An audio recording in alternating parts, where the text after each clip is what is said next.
오늘 말씀 가운데 19절에 보면은 여러분 같이 한번 19절을 봐보시기 바랍니다. 너희가 세상에 속하였으면 세상이 자기 것을 사랑할 것이나 너희는 세상에 속한 자가 아니요. 자, 따라서 하나 봅시다. 우리는 세상에 속한 자가 아니다. 아멘. 아멘. 구원받은 여러분들은 세상에 속한 자가 아니기 때문에 하나님의 말씀으로 인도받는 것이 최고의 축복인 줄 믿으시기 바랍니다. 여러분은 세상에 속한 자가 아니라는 이 말씀 속에서 여러분 인생 지금과 미래에 대한 모든 답을 다 얻을 수 있어야 되겠습니다. 오늘 여러분은 예수 그리스도의 복음을 어떻게 받아들이고 어떻게 믿느냐에 따라서 여러분의 미래, 여러분의 운명은 완전히 바뀔 줄로 저는 믿습니다. 하나님은 우리 인간에게 최고의 축복으로 주신 이 복음입니다. 최고의 축복은 복음이거든요. 이 복음은 여러분의 인생을 성공시키고 또 모든 해답과 응답을 우리에게 다 복음을 통해서 주실 줄 믿으시기 바랍니다. 그래서 나는 렘넌트란 말을 참 사랑해요. 렘넌트란 말은 성경에 있는 말이거든요. 근데 어린 신앙인을 되게 렘넌트다 많이 해서 그렇게 고정적으로 그렇게 생각하지 마시고 여러분들이 렘넌트예요. 모든 인생의 뿌리를 갖다가 복음에다 두고 있는 사람 누구든지 다 렘넌트입니다. 그래서 여러분들이 렘넌트가 맞다면은 여러분에게 꼭 한 가지 권하고 싶은 게 있어요. 그게 뭐냐? 여러분은 하나님의 자녀잖아요. 그렇기 때문에 어떤 사람을 만나든지 어딜 가든지 나는 하나님의 자녀라는 자부심을 가지고 여러분들 하나님 좀 최선을 다해서 잘할 수 있기를 바랍니다. 그리고 잘할 정도가 아니라 최고로 잘해야 돼요. 그래서 서밋을 목표로 해서 완벽하게 일을 해낼 수 있는 여러분이 되셔야 될 줄로 믿습니다. 요셉을 한번 봐보시기 바랍니다. 어쩌다가 요셉이 노예로 사랑하는 아버지 품을 떠나서 노예가 되어버렸잖아요. 근데 노예로 갔어도 노예를 최고로 잘했더니 어떤 일이 벌어졌습니까? 그 주변에 있는 사람들이 다 좋아하는 거예요. 주인이고 종이고 옆에 있는 사람들이 다 좋아하는 거예요. 그러니까 여러분들 나중에 보디발이 하는 말이 요셉을 보고 뭐라 합니까? 너를 보니까 진짜 하나님이 살아있는 것 같아. 이렇게 하면서 고백을 하잖아요. 여러분 주변의 불신자들이 여러분이 말이죠. 복음 때문에 어려운 세상을 헤쳐나가는 그런 모습을 보고 아 진짜 저 사람을 보면 진짜 하나님 살아있는 것 같아. 하나님이 계시는 거 맞는 것 같아. 이런 고백이 나올 수 있도록 하셔야 돼요. 누구를 통해서? 여러분을 통해서, 나를 통해서 그런 일이 일어나줘야 된다 이 말입니다.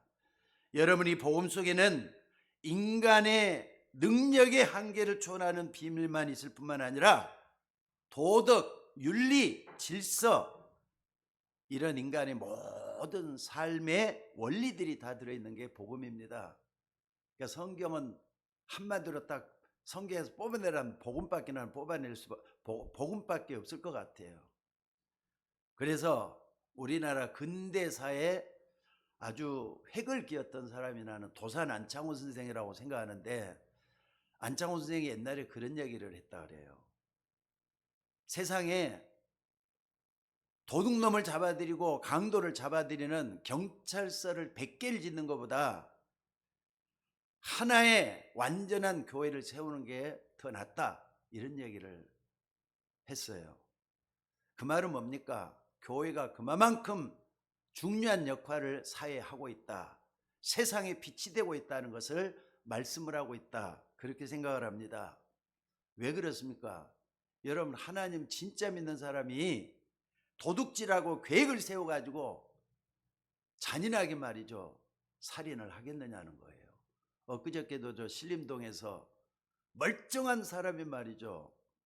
이제 내일 모레면 학교 가서 학생들을 가르쳐야 선생이에요. 근데 그 선생을 갖다 이렇게 뭘 대고 막 이렇게 두들겨 패갖고, 아니 머리를 함몰 시킬 정도로 해갖고 죽었다는 그 잔인한 거 아닙니까? 근데 진짜 복음 가진 사람, 진짜 하나님 믿는 사람은 그렇게 할 수는 없다 이거예요. 아니 하나님을 믿는 사람이 남을 해치기 위해서 거짓말하고 속이는 그런 전문가가 될 수 있겠느냐는 겁니다. 여러분들, 교회가 얼마나 중요한 의미를 갖고 있는지 하는 것을 우리에게 보여주는 것이라고 생각이 되어집니다. 그런데 오늘 본문에 보면은 이보다 더 중요한 의미를 예수님께서 말씀을 하고 계셔요. 그렇기 때문에 오늘 여러분들이 하나님께서 나에게 뭐라고 말씀하시는지 그 음성을 마음 영혼까지 깊숙이 좀 뿌리내리게 할 수 있는 말씀으로 받아들일 수 있기를 바랍니다. 나는 그동안 교회를 다녔어요. 나는 그동안 교회를 많이 했는데 나는 왜 이런지 모르겠어요 하는 분들 있죠. 그런 분들은 오늘 말씀을 통해서 말이죠, 뿌리 깊게 내 자신의 신앙을 좀 들여다볼 수 있는 여러분들이 됐으면 좋겠습니다. 생각을 한번 해보세요. 여러분들하고 상관없이, 어떤 생각을 가지고 상관없이 하나님 살아계시거든요. 또 뿐만 아니라 여러분의 기도에 응답하시는 하나님이라 그랬어요. 근데 내가 왜 이러느냔 말이에요. 하나님도 살아계시고 기도에 응답받는 사람들이 많이 있는데 나는 거의 별조인 것 같이 말이죠. 나는 그렇지를 못하다 이거예요. 그렇다면은 여러분들이 오늘 아침에 좀 생각을 해야 될 게, 내가 구원받았다고 하면서 기독교인이라고 하면서 날마다 나는 하나님의 응답을 받고 있는가 확인해 보셔야 돼요.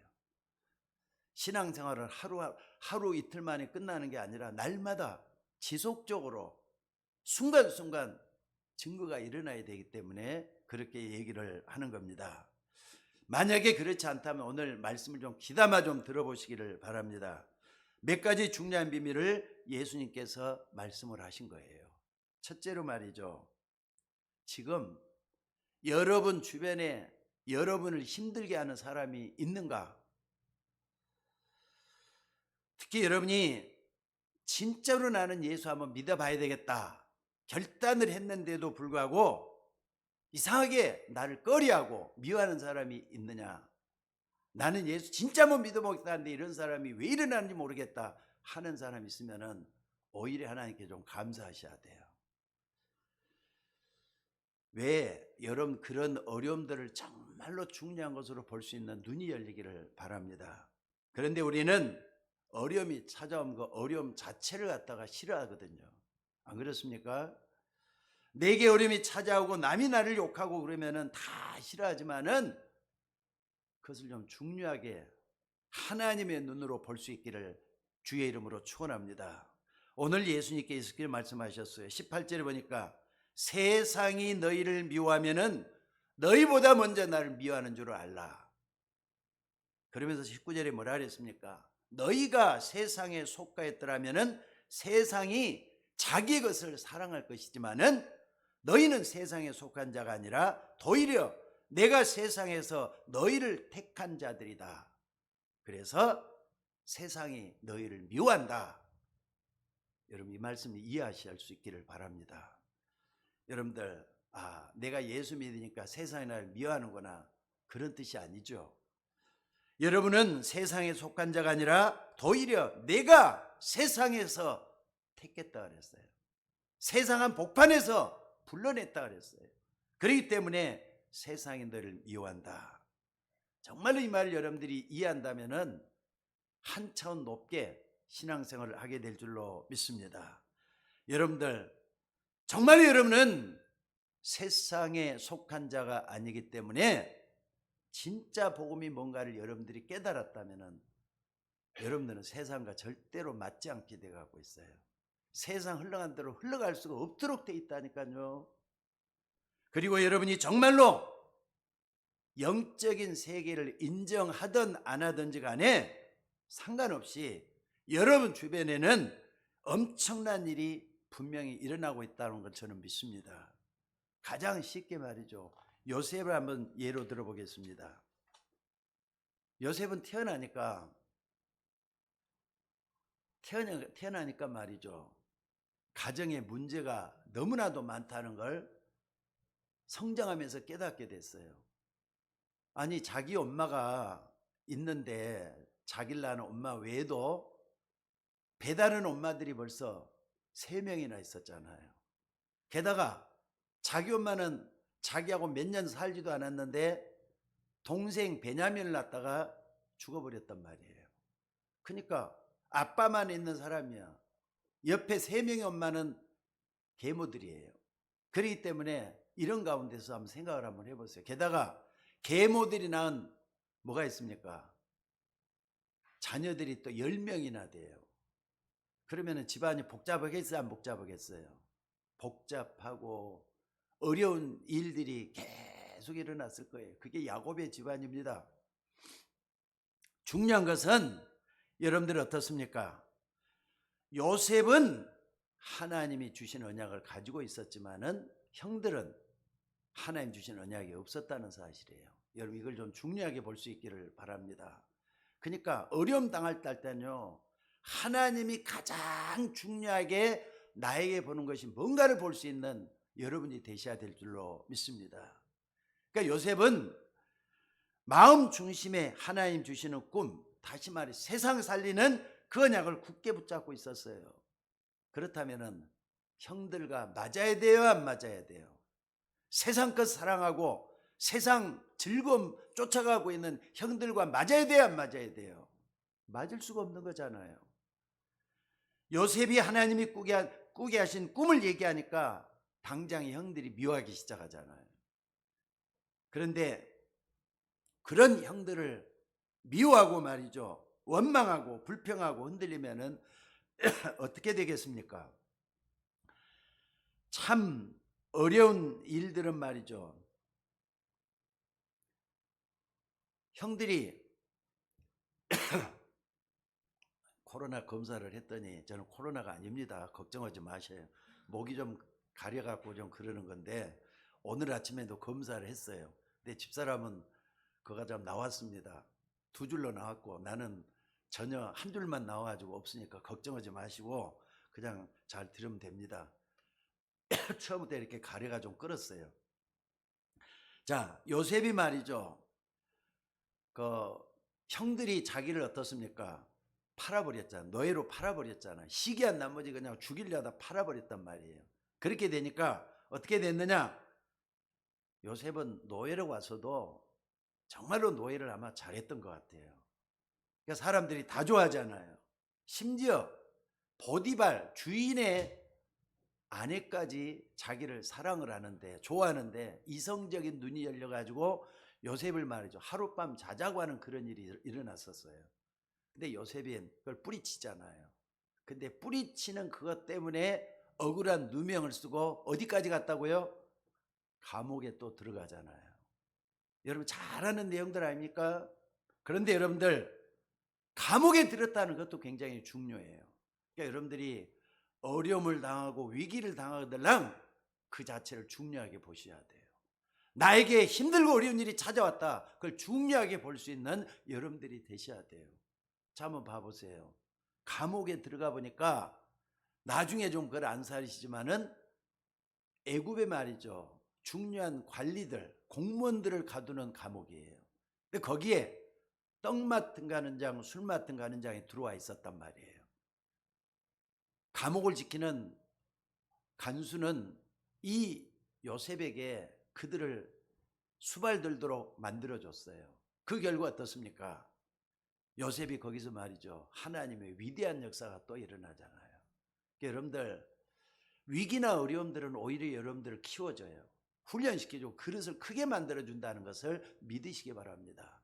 하나님은 요셉을 감옥에서 뭐 했느냐? 정치가 뭔가를 가르치고 정치가 뭔가에 눈을 열도록 하기 위해서 10수년 동안이나 곧에서 장관들과 담론을 논하는 그런 자리가 됐던 것 같아요. 자, 오늘 여러분들 앞에 보디발의 집에서는 하나님이 어떻습니까? 그걸 중요하게 본다면 노예로 있으면서도 경제를 배웠잖아요. 감옥에 있을 때는 정치를 배웠잖아요.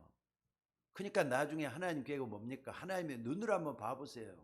나중에 총리를 시켰을 때는 정치도 섭렵하고 경제도 섭렵하고 또 자기 자신이 어려운 세상을 경험하게 만들어서 총리로서의 역할을 잘 할 수 있도록 하나님 훈련시키고 하나님 계획이 그거잖아요.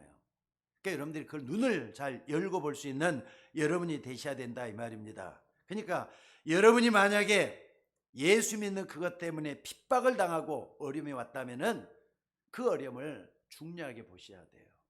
지금 내가 하나님 앞에 중요한 인생이 되고 있구나. 하나님 날 좀 쓰시고 있구나.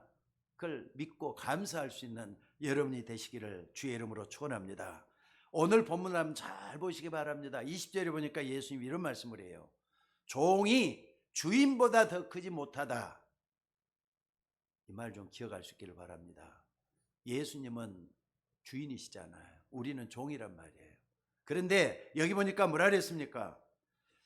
예수님 솔직히 말해서 엄청난 핍박을 받다 못해 십자가에 못 박혀 죽게까지 만들었던 유대인들이잖아요. 얼마나 미워했으면 예수님을 십자가에 못 박혀 죽게 했겠느냐 이거예요. 근데 하물며 우리는 어떻게 했느냐? 나를 미워했기 때문에 너희도 미워한다. 이런 말씀을 잊지 말라. 이런 말씀을 하면서 이 말씀을 하고 있는 겁니다. 그러니까 여러분들이 말씀 속에서 모든 답이 다 들어있는 겁니다.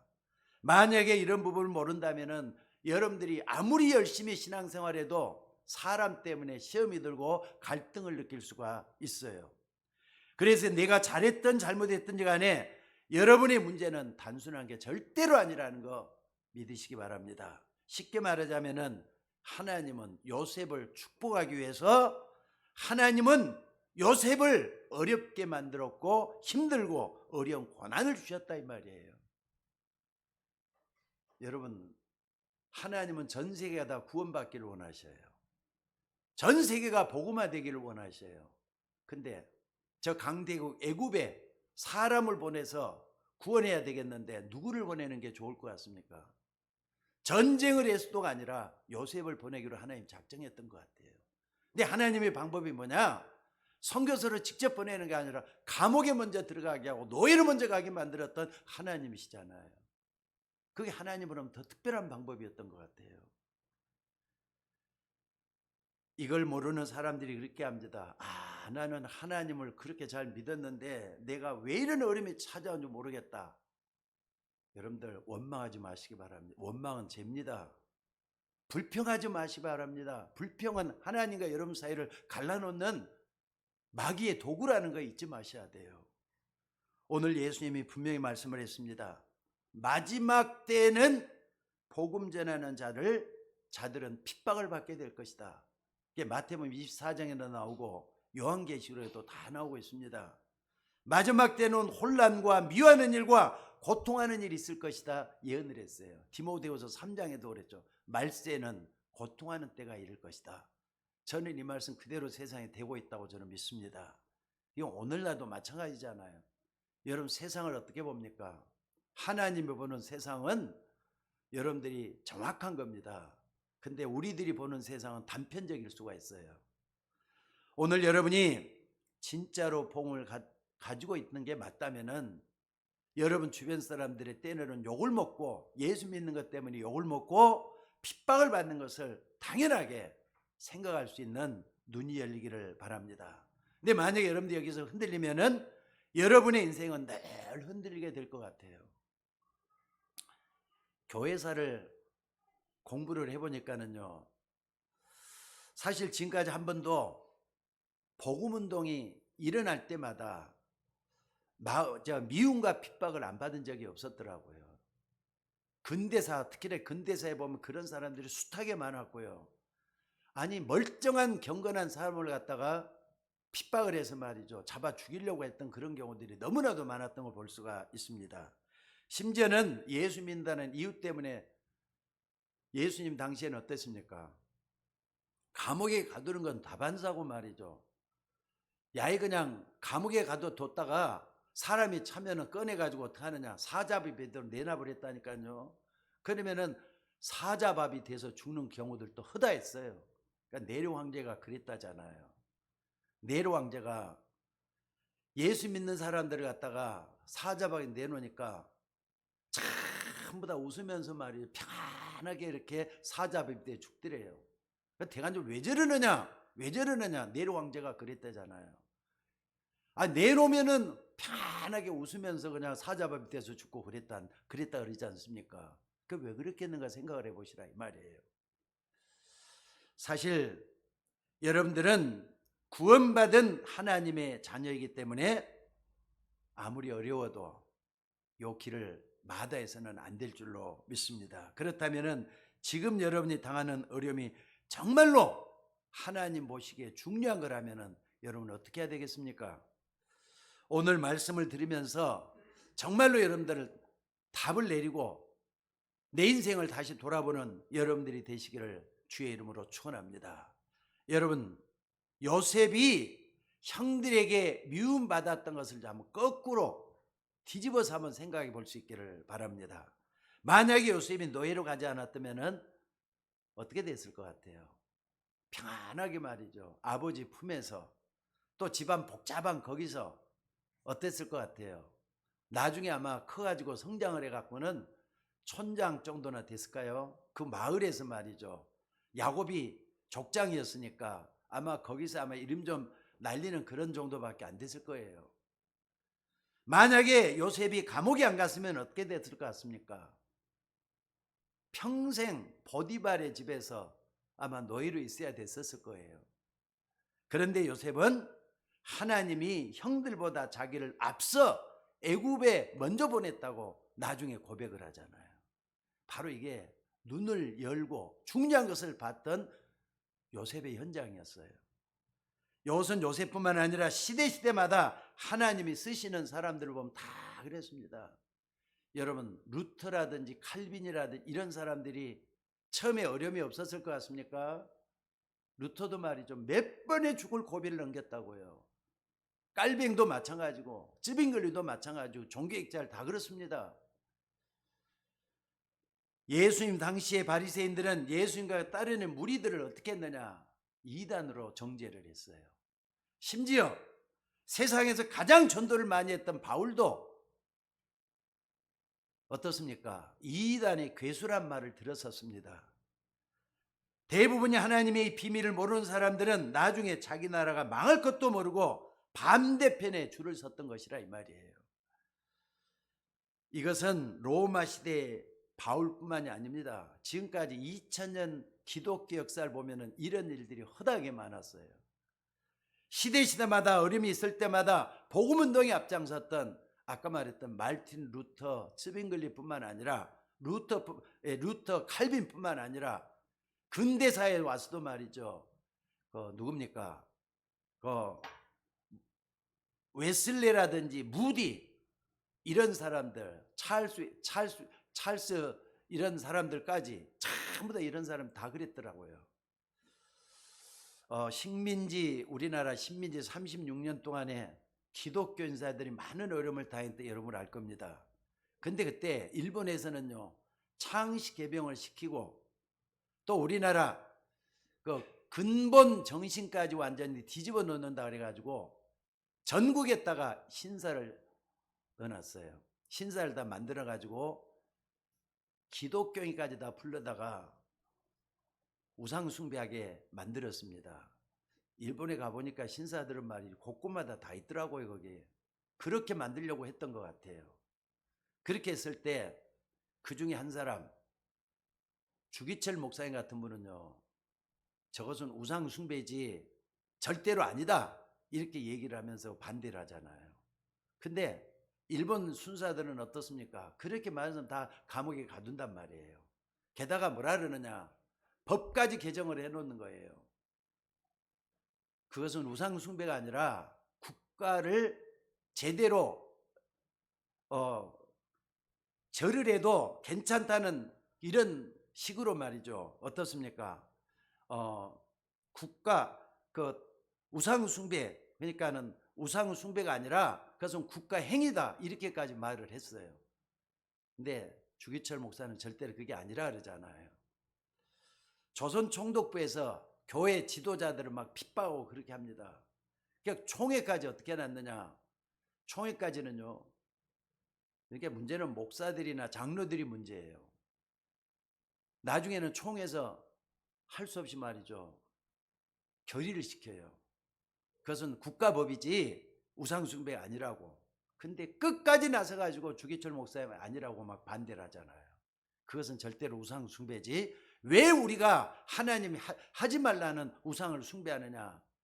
감옥에 결국 들어가고 말잖아요. 나중에 숱한 옥고를 치르면서 거기서 순교를 하셨던 분이 주기철 목사님이에요. 자, 그런데 나중에 말이죠. 총에서 결의를 시켜가지고 뭐 할 수 없이 자기들 됐으니까 혼자서 그렇게 똑똑하다 떠드냐 이렇게 하다가 얼마나 주기철 목사님이 핍박했는지 또 모른대요. 같은 목사 장로들이 그렇게 했단 말이에요. 여러분들 우상 숭배 신사패 절하는 게 맞아요 틀려요? 맞아요 틀려요? 신사가 뭔데요? 일본의 전쟁 영웅들 있죠. 일본의 전쟁 영웅들을 합사해 놓은 데가 바로 가미까제 그 뭡니까 그 신사라는 데가 있잖아요. 근데 거기에서 여러분들 일본 국가에서 싸우다가 죽었기 때문에 그들의 위패를 모셔놓고 제사 드리는 데가 바로 신사입니다. 가보면은 그 지역의 유명한 사람들 신사에 다 들어가 있고 그래요. 자, 그런데 이때나 교회나 성도들은 세상으로부터 미움받는 건 당연하잖아요. 우리는 하나님만 섬긴다. 우리는 신사패 절을 안 하겠다.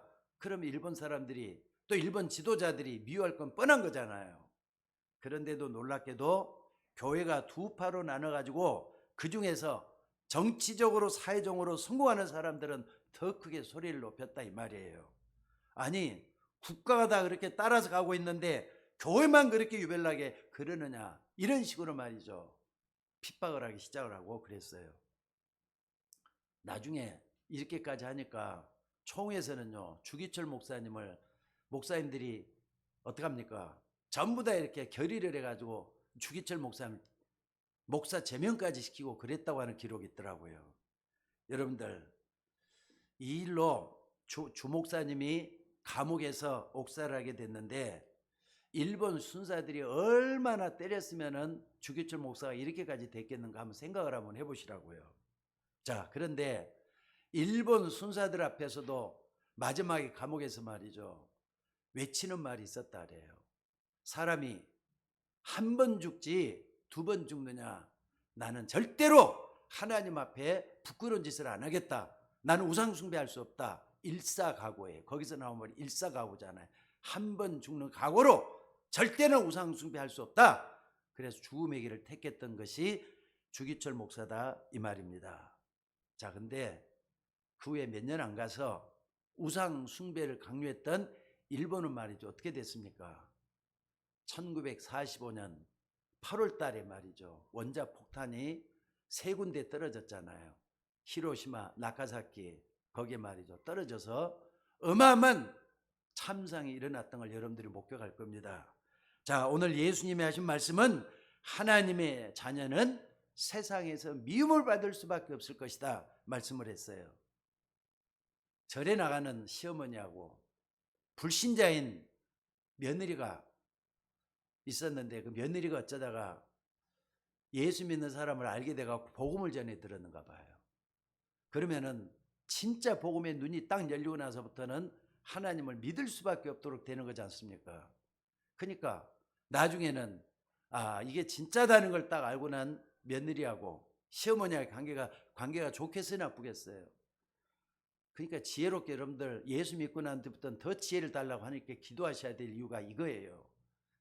결국은 말이죠. 나중에 이것 때문에 문제가 되기도 했지만은 기도하라는 하나님의 사인이잖아요. 또 하나님을 매달리라고 하는 하나님의 사인이잖아요.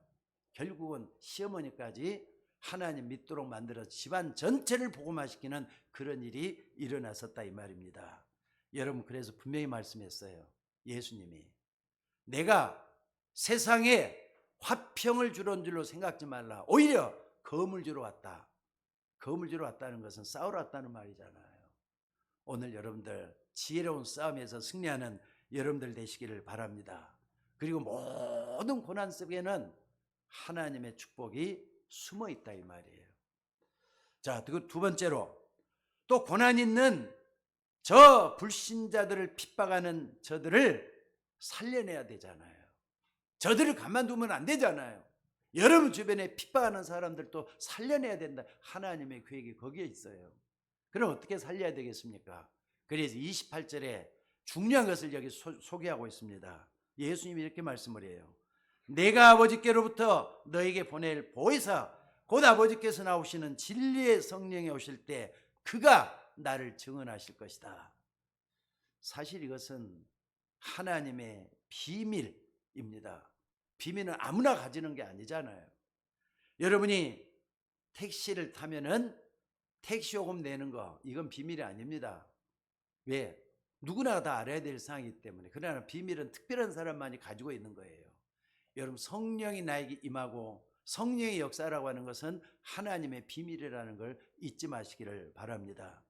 여러분들 우리 기독교인들은 세상에 살아나갈 때 열심히 부지런히 살아야도 되겠지만은요 바로 이 하나님의 비밀인 성령의 역사가 있어져야 돼요.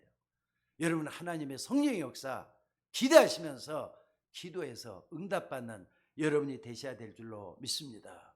왜 우리가 성령의 역사를 기대해야 되는 겁니까? 이것 때문에 무엇 때문에 기도해야 되는 겁니까? 요한복음 8장 44절이 답이에요. 그 이유예요. 뭐라 그랬습니까? 너희는 너희 아비 마귀에게서 났으니 너희 아비의 욕심을 너희도 행하고자 하느니라. 사람 속에 마귀가 딱 들어앉아가지고 욕심을 부리게 만들고 또 저 사람들을 볼 수 있는 눈을 여기 위해서는 내 힘으로 안 된다 이거예요. 그래서 하나님이 보내시는 진리의 성령의 도움을 받아야 될 존재가 우리라는 것을 밝히고 있다 이 말입니다. 그래서 여러분들 이걸 놓치면은 여러분이 고난당할 때 승리할 수가 없다는 거 잊지 마시기 바랍니다. 사실 불신자들은 조건이 많아요. 불신자들이 모여서 술 마시고 또 이렇게 놀고 그럴 때 우리 믿는 사람들은 어떻습니까? 이 자리에서 지금 예배 드리고 있잖아요. 많은 사람들은 다른 데서 즐기고 있을 때 우리는 하나님 앞에 경건하게 예배 드리고 있다 이 말입니다. 그러니까 하나님의 백성 세상 살아가는 조건이 그렇게 엉성하지를 않아요. 똑부러지 않으면은 거기 오히려 눌린단 말이에요. 그러니까 여러분들 진짜 예수 믿는 사람이라면 정체성이 좀 확인되어야 돼요. 내가 바로 하나님 자녀이기 때문에 나는 절대로 세상에 눌려서는 안 되겠다 이런 확신이 있어져야 된다 이 말입니다. 자, 만약에 여러분들 세상에 이 마귀라고 하는 사단이 없으면은 어떻게 될 것 같습니까? 여러분 세상에는 분명히 사단이 있잖아요. 그러니까 세상에 사단이 없으면 어떻게 복음도 필요 없어요. 교회 안 나가도 돼요. 구원이라는 자체가 필요 없는 것이 될 거예요. 근데 사단이 진짜 있으면 어떻게 될 것 같습니까? 복음이 가장 필요한 거예요.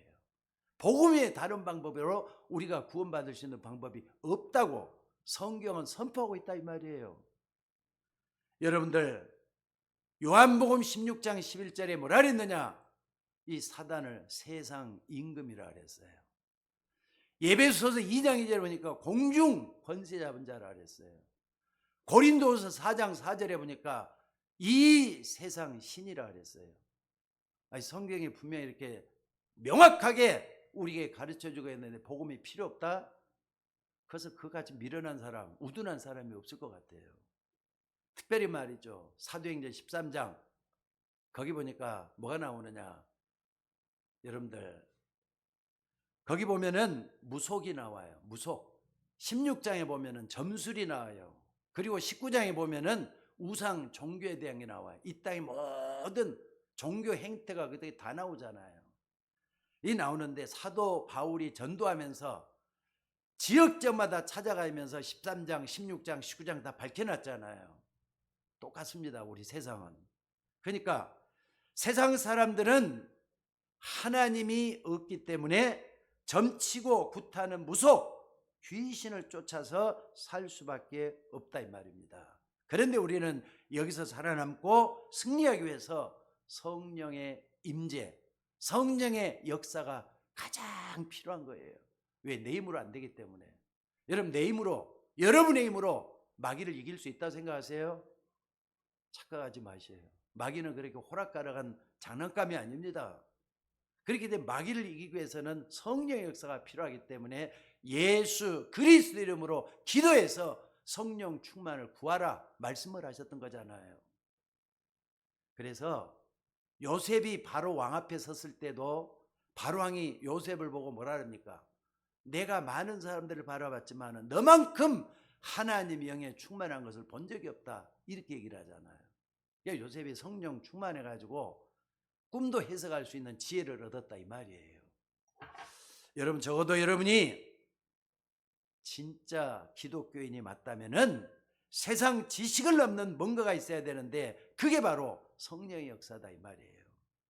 오늘 여러분들 정말로 기도의 힘을 의지해서 이 힘을 받아내는 여러분들이 되시기를 주의 이름으로 축원합니다. 이걸 너무나도 어렵게 생각하지 마시고요. 예배 드리면서 기도하시면 돼요. 또 집에서 여러분들 일어날 때 하나님 바라보면서 순수한 마음으로 기도하시면 돼요. 또 사람 만나거나 어떤 사건을, 위기를 만났을 때마다 기도가 먼저 앞서도록 여러분 자신을 좀 하나님 앞에 순종시킬 수 있는 여러분이 되면 될 줄로 믿습니다. 여러분이 성령 충만 받으면 어떻게 되는 겁니까? 물론 어떤 사람은 방언도 해요. 틀린 게 아닙니다. 또 어떤 사람은 기절도 할 수 있습니다. 근데 맨정신으로 성령 충만 받을 수도 있어요. 오히려 성령 충만 받을 때는요, 맨정신으로 받는 것이 가장 정상적이라는 거 잊지 마셔야 돼요. 그러려면 어떻습니까? 기도가 삶이 되면 돼요. 항상 여러분에게 말씀드리지만은 여러분 내 삶 자체는 기도가 내 삶 속에 있어지면 된다 이 말이에요. 그때부터 여러분 직장에, 여러분 가정에, 여러분이 하는 모든 일에 하나님께서 함께하는 축복이 일어나게 될 줄로 믿습니다. 예배하는 여러분들이 이 축복으로 세상을 살리기를 주의 이름으로 축원합니다. 그래서 예수님이 그러잖아요.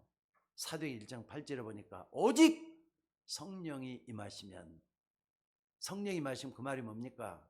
우리에게 하나님의 성령의 역사가 충만하게 나타나면 너희가 능력 있는 사람, 권능 있는 사람이 되고 땅끝까지 이르러 증인이 될 것이다 말씀을 하신 거예요.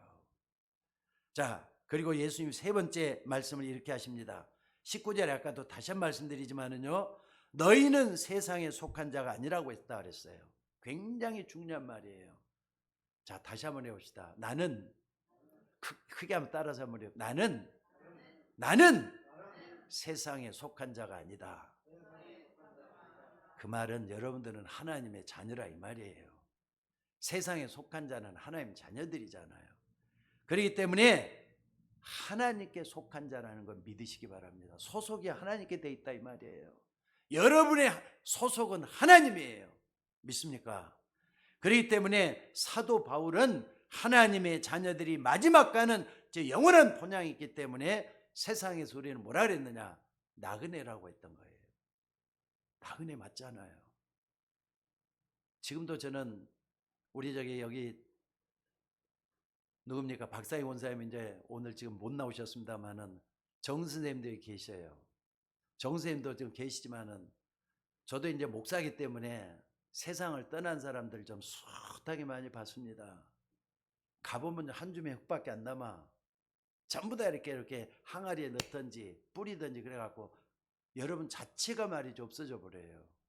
근데 여러분의 영혼은 나그네라 그랬다니까.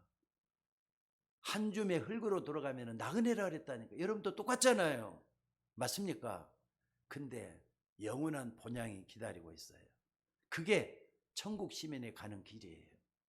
그렇다면 여러분들 뭘 여기서 찾아야 되느냐? 우리의 배경은 천국이라는 걸 믿으시기 바랍니다. 여러분들은 천국 배경을 가지고 있어요. 천국 배경이란 무슨 말이냐? 보좌의 축복이 임하도록 돼 있다 이 말이에요. 그러니까 여러분들이 뭐 해야 되느냐? 천국 보좌에 망대를 세우는 주인공들이 되셔야 돼요. 여러분들 우리는 하나님의 자녀이기 때문에 영적인 권세를 누릴 수 있는 자격이 있습니다. 어디든지 하나님의 권세를 좀 사용하셔서 현실을 어렵지 않게 이길 수 있는 여러분이 되셔야 될 줄로 믿습니다. 그리고 이건 비밀이기 때문에 눈만 열고 집중하면 보이게 돼가고 있어요. 아무나 보이는 게 아니지만 눈만 열면은 이 권세가 보이고 말이야. 아, 보좌의 축복이 이런 것이구나. 천군 천사가 와서 돕는다는 게 이런 것이구나. 보여야 돼요. 여러분, 육신의 눈이 강한 사람은 자존심이 좀 셉니다.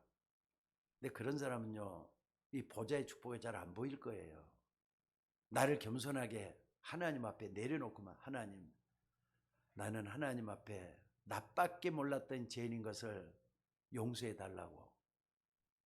그러니까 창세기 3장에서 매어져 있는 게 나중심이잖아요. 세상의 주인이 나라고 생각을 하기 때문에 하나님을 볼 수가 없는 거라면은 나를 좀 내려놓고 갈라디아서 2장 20절 쪽으로 좀 들어가 보셔요. 나는 죽고 내 안에 그리스도가 살아계신다. 이거 믿으셔야 돼요. 믿음으로 받아들이면서 고백을 하다 보면은 천군 천사들이 와서 나를 돕고 있다는 게 보이게 돼가고 있어요. 믿으시기를 주의 이름으로 축원합니다. 그러니까 여러분이 움직이는 곳곳마다 하나님은 천군 천사를 파송하셔서 하나님의 뜻을 이루고 또 하나님의 말씀을 이루신다고 했음을 믿으시기 바랍니다. 그러니까 구원받은 여러분이 맞다면은 이 비밀을 절대로 놓쳐서는 안 된다 이 말입니다. 자, 여러분, 우리가 세상에 살지만은요, 세상을 여러분들은 어떤 것으로 진단을 하십니까? 여러분들이 바라보는 세상이 어떤 것이냐 이 말이에요. 때로는 삭막하잖아요. 양육강식의 세상이잖아요. 그렇기 때문에 내가 약하면 먹힌다고 하면서 말이 힘을 길러야 된다고 생각하는 게 세상이잖아요. 그런데 우리가 사는 세상은 우리가 미워하는 그런 것이 아니라 우리가 건져내야 될 선교와 전도의 대상이라는 거 잊지 마시기 바랍니다. 실제로 사람들은 우리 눈에 안 보이게 자신도 모르게 영적인 세력인 이 사단이 장악을 하고 있다고요. 여기 믿으셔야 돼요. 저는 세상 말은 안 믿겠는데 성경이 말한 거 있으니까 그대로 믿기 시작을 했어요. 아, 불신자 배후에는 사단이 역사하고 있구나. 난 이걸 이제 분명히 믿어졌어요. 여러분도 이거 믿어져야 돼요. 그래서 우리가 좀 오해를 받더라도 좀 꾹 참고 복음을 전해서 그 사람을 살려내야 된다 이 말입니다. 그 사람이 어떤 사람입니까? 그 사람은 아직까지도 하나님을 안 믿는 여러분의 부모일 수가 있어요. 피를 나는 형제일 수도 있어요. 옛날에 술친구, 술 같이 먹고 살았던 술친구도 여러분 주변에 있을 수가 있어요. 그 사람들이 전부 다 전도의 대상이잖아요. 안 그렇습니까? 여러분의 친구가 지옥 가면 좋겠습니까? 여러분의 부모 형제가 지옥 가면 좋겠습니까? 그러면은 내 부모 형제를 위해서, 내 친구를 위해서 진짜 기도 한번 제대로 해봤느냐 이거예요. 여러분들 구원받았다 여러분이 예배드리면 하나님이 다 좋아할 것 같습니까? 우리는 행동하는 믿음을 가지고 있어야 돼요. 지난 화요일 날에서 알았어요. 우리 예성이가 이제 저기 누굽니까? 예성이가 말이죠. 코로나가 걸렸었는데 지난주부터 걸려가고 있었대요. 그런데 의사가 그러더래요. 아니 얘는 어떻게 된 게 코로나 걸렸는데 반은 없어지고 이렇게 좀 약간 잠을 좀 못 잔 게 있어가지고 그게 보여져가지고 엄마 아빠 어떻게 돼? 제일 먼저 걱정이 돼가지고 전화가 왔어요. 그래서 아무렇지도 않는데 그랬더니 예성이는 이제 그냥 우리한테 맡겨놓고 엄마 아빠도 코로나니까 거기 있고 일산에 있고 예성이만 우리 집에 있었던 거예요. 근데 이제 집사람도 그냥 예성이 이제 거의 다 나았으니까 아무렇지도 않다 했는데 집사람이 잠을 좀 잘 못 잤단 말이에요. 애기 때문에 그냥 계속 잠을 못 자는 바람에 시달렸던 것 같아요. 근데 자꾸 이렇게 목이 아프고 뭐 그러더래요. 그래가지고 진단을 한번 해봤어요. 집사람이 저기 그 키트를 가져와가지고 진단해 보니까 2개가 딱 나왔잖아요. 야, 빨리 약을 먼저 지어야 돼가지고 어딥니까 여기 윤내과 가서 약을 지어가지고 코로나라는 거 확신하고 그때부터 이제 좀 격리하고 그랬어요. 근데 신기한 것은요, 우리 김인지의, 문충만, 우리 예성이까지, 집사람까지 전부 다 걸렸는데 나는 안 걸렸단 말이에요. 왜 그럴 것 같아요? 나까지 만약에 코로나에 걸렸으면 여러분 앞에 서지도 못할 거 아니에요. 새벽 예배는 어떡하고, 예배 어떡합니까? 오늘 아침에도 그 때문에 일부러 키트를 해봤어요. 집사람은 뭐 그만 보름 정도 간다고 하니까 안 했고요. 나는 했더니 하나밖에 안 나왔어요. 그래서 난 조심도 하고, 그냥 교회에서 지난주는 거의 살다시피 했었습니다. 여러분들, 교회는 저와 여러분이 지켜야 될 신앙의 터전이라는 거 잊지 마시기 바랍니다. 이 전에서 뭐 해야 되느냐? 이 도깨비 시장을 살려야 돼요. 방학동을 살리고 상계동을 살려야 돼요. 농구를 살리고 도봉구를 살려야 돼요. 그래서 이 사람들이 전부 다 하나님께 돌아오도록 기도하고 많은 사람들에게 복음을 전할 수 있는 통로가 우리 교회가 되어야 될 줄로 믿습니다. 자, 그렇다면은 바로 구원받은 성도의 어마어마한 영적인 축복이 뭐냐? 여러분 꼭 기억을 하셔요. 요한 칼빈은 이렇게 얘기를 했습니다. 요한 칼빈은 누구냐면요, 종교개혁 시대에 성경을 가장 깊이 연구했던 신학자입니다. 참 명석한 두뇌를 가지고 성경을 너무나도 많이 깊이 봐가지고 로마서라든지 주석을 써냈던 사람이 요한 칼빈이에요. 요한 칼빈 주석은 지금도 유명합니다. 근데 이 사람이 5가지 아주 중요한 성경 결론을 내는 가운데 다 얘기를 할 수 없고 마지막에 뭐라 그랬느냐? 성도의 견인이라고 그랬어요. 그러니까 이 말이 무슨 말이냐? 하나님의 자녀는 아무도 빼앗아 할 수가 없다. 이유는 뭐냐? 하나님의 능하신 손으로 붙잡고 있기 때문이다. 이런 얘기를 했어요. 여러분이 그 사람 중에 한 사람이잖아요. 여러분들, 그러니까 여러분들은 구원받은 하나님의 자녀라는 자부심을 가지고 절대로 흔들지 말고 낙심하지 마시기를 바랍니다. 우리를 사랑하는 하나님의 사랑에서 우리를 빼앗아갈 수가 없다 이 말이에요. 이게 바로 어마어마한 여러분이 가지고 있는 영적인 축복이에요. 그렇기 때문에 구원받은 여러분에게 문제가 와 있다, 문제로 삼지 마시기 바랍니다. 그건 문제 아니잖아요. 안 그렇습니까? 아무리 어려운 위기가 왔더라도 위기로 보면 그때부터 위기가 되는 거예요. 위기가 아니라 기회라고 생각을 해봐요. 나를 바꾸는 기회, 내 가정을 바꾸는 기회, 또 뿐만 아니라 교회를 바꾸는 기회. 위기가 아니라 기회예요.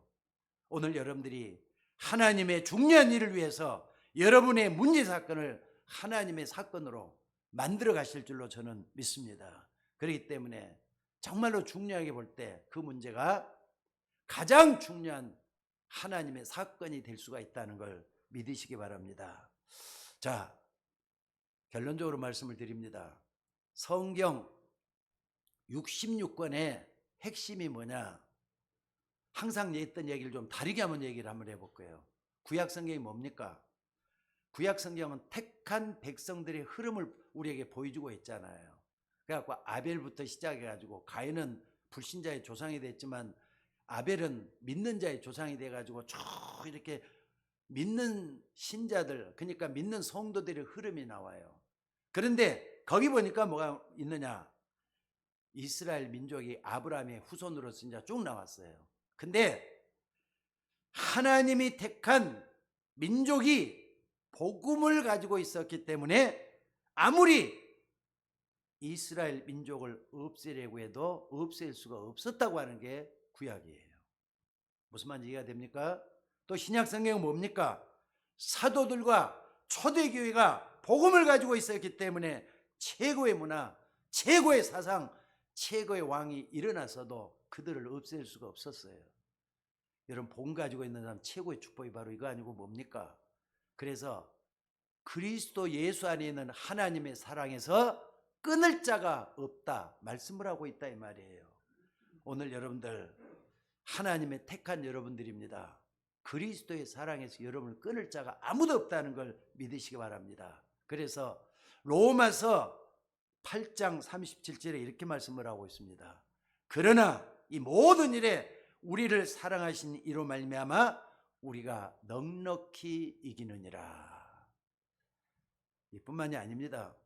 복음이 없어진 중세 종교 시대에 아까 말했던 종교 계획자들 아무리 없애려 해도 없앨 수가 없었잖아요. 한 알의 밀알이 땅에 떨어져 죽지 아니하면 한 알 그대로 있고 떨어져 죽으면 많은 열매를 맺으리라고 했습니다. 여러분, 하나님께 했던 헌신, 하나님을 위해서 드리는 희생 절대로 헛되지 않다는 걸 잊지 마시기 바랍니다. 오늘 그래서 나에게 핍박이 찾아오고 어려움이 찾아와도 그것을 갖다가 하나님이 중요하게 보시는 발판이 되셔야 되는 여러분들이 되시기를 바랍니다. 구원받은 여러분은 하나님의 손에서 하나님이 빼앗길 수 없다는 거 믿으시기 바랍니다. 여러분은 땅에 속한 자, 사단의 권세에 있는 그런 사람이 아니고 하늘에 속한 자, 하나님께 속한 사람들이에요. 그래서 여러분은 하나님의 백성이기 때문에 다른 것에 대해서 욕심내지 마시기 바랍니다. 흘러가는 것들이에요. 별것 아닌 것들이에요. 불신자들이 좋아한다고 해서 여러분까지 같이 좋아할 필요는 없습니다. 영원한 거, 가장 중요한 거 여러분들이 붙잡았잖아요. 자, 따라서 한번 해봅시다. 보이는 것은 잠깐이요. 보이지 않는 것은 영원함이니라. 믿습니까? 영생을 소유한 여러분이 됐기 때문에 여러분 어디 가도 마음이 평안하고 하나님이 함께하는 축복이 일어나게 될 줄로 믿습니다. 연세가 많습니까? 나이 80이 됐던 모세를 하나님이 들어서 가지고요, 이스라엘을 해방시키는 해방자가 되고 이스라엘의 영웅이 됐다는 거 잊지 마시기 바랍니다. 나이 100살이 돼 갖고 있었던 아브람, 하나님은 실수와 어려움 속에서도 아브람을 크게 키워서 믿음의 조상이 되겠다고요. 어떤 경우에도 물고기는 물을 떠나서 살 수 없습니다. 땅에 나무가 뿌리를 내지 않고는 나무는 살 수가 없습니다. 인간은 하나님과 함께 그 속에 뿌리를 낼 때만이 인간은 살 수가 있는 거라고요. 오늘 또 그 믿음 속에서 하나님의 사랑 마음껏 받아들이시고 그 사랑으로 믿음을 든든히 채우는 정체성 있는 여러분이 되셔야 될 줄로 믿습니다. 절대로 여러분들 나이와 학벌과 모든 것에도 여러분들이 말이죠, 거기에 굴복시키지 말고 여러분을 실패시킬 사람 없어요. 예수 믿고 구원받은 거기서부터 새로운 시작을 하면 돼요. 그 누구도 복 가진 여러분을 없앨 수가 없다는 걸 믿으시기 바랍니다. 하나님께 속한 여러분들은 어떤 핍박과 어려움에도 굴복하지 말고 승리하는 여러분들이 되셔야 될 줄로 믿습니다. 자, 기도하겠습니다. 은혜가 풍성하신 아버지 하나님, 우리가 세상에 속한 자가 아니라 하나님이 속한 자라고 단정적으로 우리에게 말씀을 해주셨는데 감사를 드립니다. 사망에서 생명으로 옮겨진 우리들, 믿음의 깊이와 넓이와 높이를 더해 주셔서 참으로 내 믿음만큼은 하나님 앞에 서게 하시고 하나님 앞에 쓰임받는 우리 모두가 되도록 인도하여 주옵소서. 비록 어려움들이 우리에게 찾아오지만은 어려움을 어려움으로 보지 않도록 도와주시고 중요한 하나님의 기회를 볼 수 있는 눈을 우리 모두에게 열어주시기를 아버지 원하옵고 기도드리옵나이다. 오늘 또 하나님이 우리와 함께 하셔서 우리 모든 가는 길을 인도해 주시고 붙잡아 주시고 역사하여 주옵소서. 오늘 또 우리 하나님께서 우리와 함께 해 주셔서 우리 모든 교회 문제들, 어려움들을 하나하나 세밀하게 없애 주시고 하나님의 능력과 형통함으로 성도들을 축복하여 주옵소서. 감사드리며 우리를 구원하신 예수님의 이름으로 기도드리옵나이다. 아멘.